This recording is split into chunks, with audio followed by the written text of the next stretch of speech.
It's like, yo, you're fucking poor. You're poor. If you get sick right now, if someone in your family gets sick, you are fucked.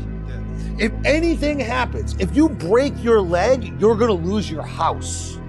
Like, you don't have enough savings to survive the next year if something bad happens in your life. And yet you're paying attention to all of this other shit. Most people are never gonna make anything great because they're waiting for a bigger budget that they don't even deserve yet. They don't even know how to use the money properly in an efficient way. You can't let the idea of not having a big budget hold you back from starting your idea, from going out and doing that thing. You need to be able to master those stages. And when you master those stages, when that big budget finally comes, when you're able to work with more money, you know exactly what to do. You know you're not gonna make a mistake. You've climbed your way there. And the problem with a big budget is when you do that big budget thing and that becomes your new baseline, that becomes your new level of expectation, what if another big budget doesn't come? What are you gonna do then? What if then you're faced with a situation where you have to make the most out of a little again, and you haven't done it before, you haven't mastered it before, you're stuck. The question isn't how do I get a big budget? The question is, have I even earned the right to warrant one? If you don't know how to make a great idea with $500, £500, or whatever currency, what do you think you're gonna do with 50,000? You ain't gonna be able to do anything because you don't even know, you haven't even mastered the different stages of budgets and making the most out of every single dollar, pound, euro you have. Do you love it enough to be able to create a masterpiece with $500? You're not meant to rush. This is a slow journey. And if your heart's in it, your mind's in it, and you're thinking, you're gonna get there. You're always gonna get there, you know, but it's never a rush. And I've said it once and I'll say it again. Broke people and successful people are both self-made, but only the rich and successful will admit it.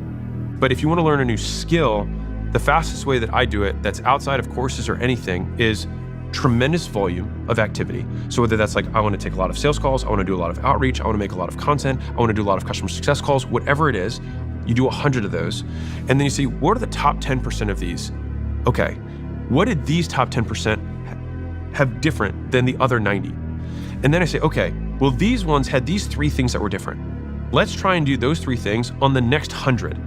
And then because of the variety of life, there's going to be some new variables that exist that you look at the top 10% of the next 100. And you're like, okay, we did those 3, but there's also 2 more things that happened in this 10 versus the other 90. Now let's do all 5 of those things. And over time, this is how you develop a checklist for making banger content and banger videos. How is it that you see Chris Rock at Madison Square Gardens and it's just like 60 minutes of just fire? You're like, how is this guy so funny? And it's because what you don't see is the many small clubs and the first club that he goes to and does a whole hour-long set and has like 3 moments that people laugh a lot about. And he's got like 5 minutes that are good. And the other 55 minutes basically suck.